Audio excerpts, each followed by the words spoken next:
આ અવાજ છે એક એવી યાત્રાનો જ્યાં આશા છે, મદદ છે અને છે માનવતા. આ છે આરડીઝ ફાઉન્ડેશન. આરડીઝ ફાઉન્ડેશન એ માત્ર એક સંસ્થા નથી, આ એક વિચાર છે. વિચાર છે સમાજના દરેક વર્ગ સુધી સહાય પહોંચાડવાનો. વિચાર છે જરૂરિયાતમંદો માટે એક આશાની કિરણ બનવાનો. અમે કામ કરીએ છીએ આરોગ્ય, શિક્ષણ, જીવન જરૂરિયાતો અને આત્મનિર્ભરતા માટે. જ્યાં પણ દુઃખ છે, અમે છીએ ત્યાં મદદરૂપ થવા તૈયાર.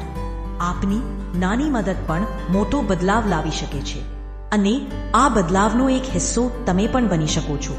તો ચાલો સાથે મળીને બનાવીએ એક વધુ સારું ભવિષ્ય. આરડીઝ ફાઉન્ડેશન સાથે બનીએ એક આશાનું નવું પાનું. વધુ વિગતો માટે સંપર્ક કરો આજે જ, કારણ કે બદલાવ આપણાથી જ શરૂ થાય છે.